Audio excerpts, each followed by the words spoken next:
let's get started. It seems like UK metalcore bands are currently like the tastemakers in the genre. That's my opinion. I feel like that's the case, and I think it's a lot to do with.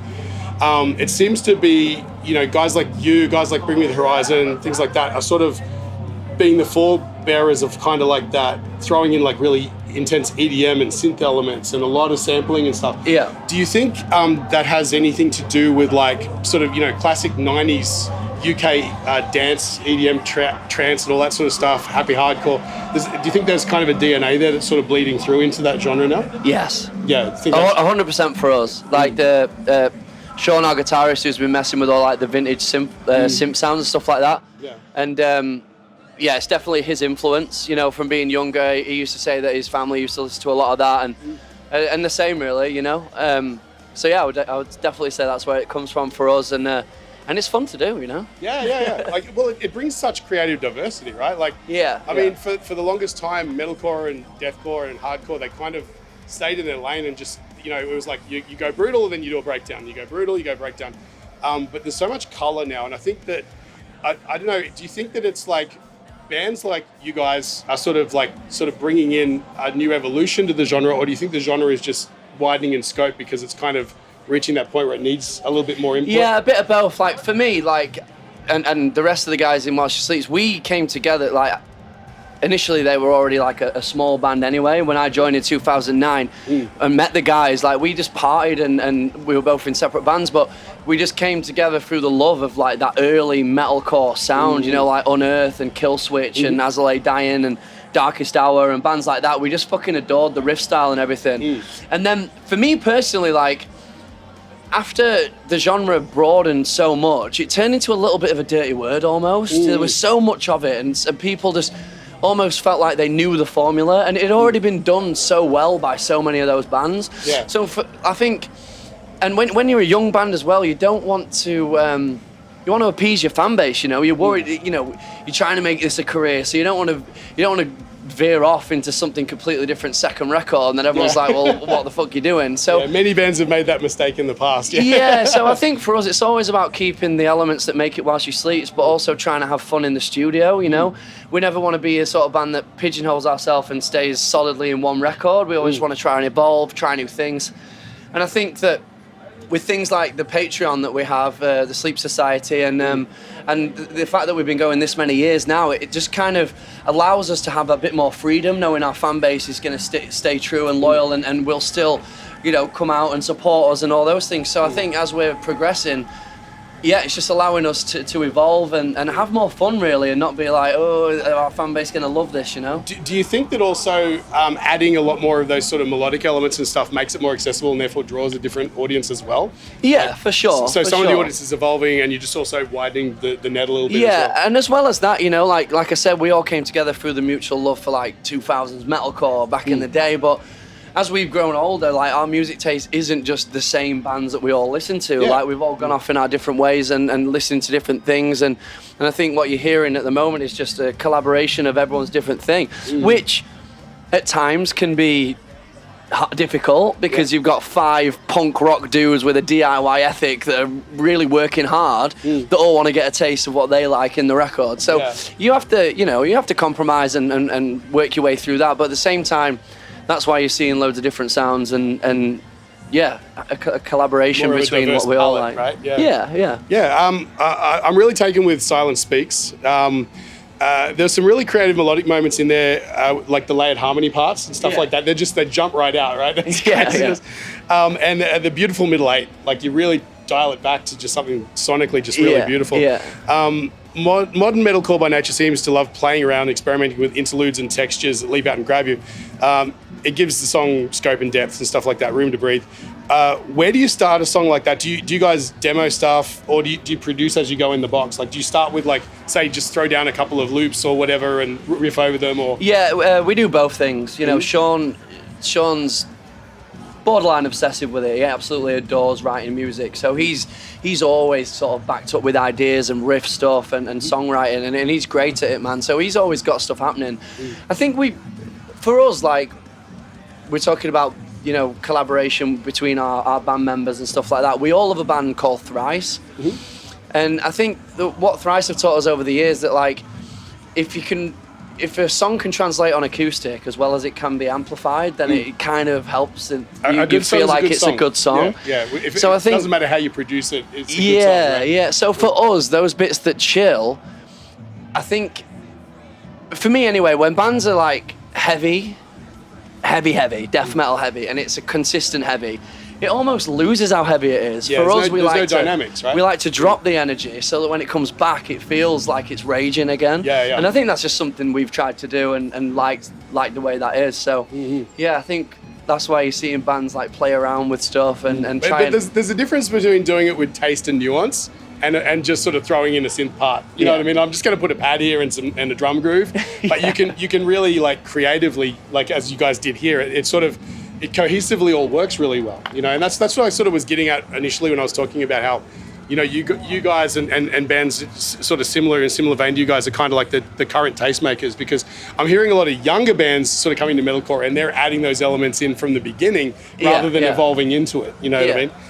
But yeah, like I said, it takes time and effort and practice and a diverse influence palette to really make that stuff work, you know? Yeah. You guys are bringing some sonic diversity with your new material. Self-Hell is a great example. Can we talk about your early direction in influence and genre stuff versus like your influences today? Like you might have talked a little bit about that already, but yeah. Yeah, like we said, I think that a lot of the more nostalgic sounds that we're bringing in at the moment come from like us being younger and listening to, you know, like kind of almost before we got into metalcore and stuff like, new metal and stuff that.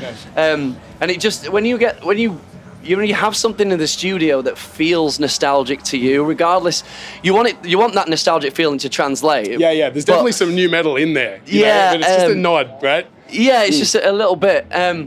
So yeah, like you say, there definitely is that in there. But yeah, what was the question? I think just like as far as like in, you know, currently, I think we already covered it. You're kind of drawing from everybody's diverse influences as opposed to, because like I mentioned this earlier in another interview, I feel honestly like sometimes genre it stifles creativity, right? I say this on my channel fairly often, but it can do, yeah. Yeah, like if everybody in the genre is trying to sound like everybody else in the genre, it stagnates, right? And that's why I fell out of love a little bit over the years with metalcore, because I feel like it's so easy to put your band through the metalcore machine now and come out the other side, and everyone's got this fry scream that's like so on point with the technique and I think for us, like, we want to meander around the genre and bring in other things, but I think one thing that we're lucky to have is that the way that Sean plays guitar doesn't really sound like anyone else.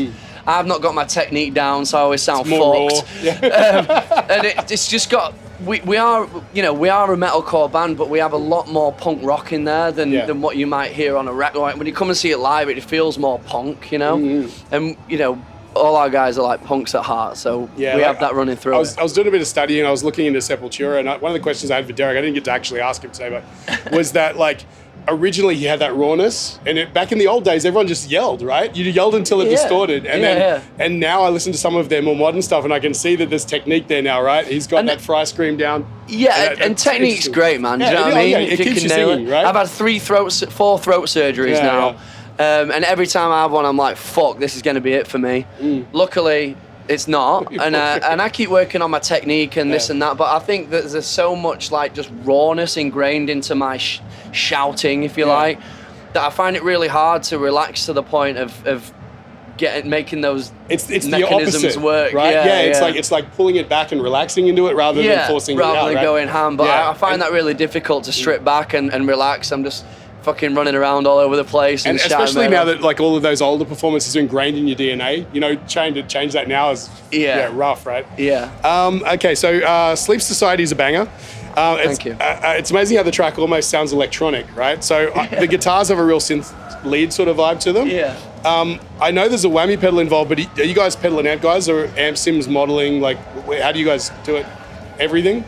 No idea. Oh, right, okay. I have no idea how it's done. That would be Sean. Yeah, okay. Are you guys around tomorrow at the festival? No, I won't be here, All right, well, we'll have to hook it up. You can talk to Sean about gear. I know nothing about much, so I know he's using the whammy pedals. I know he's doing this thing on stage where he has to stand on 2 of them. Oh, okay, right. So he's using pedals and literally balances on it, and he's like, it looks like he's an indie rocker. Like, But yeah, he's a wizard. I don't know. Yeah, I don't know what he's It sounds to me like he's a tone purist. He's like finding sounds in amongst the hardware as opposed to that's it. That's it. Dialing it up on a PC, you know? Oh, that's definitely it.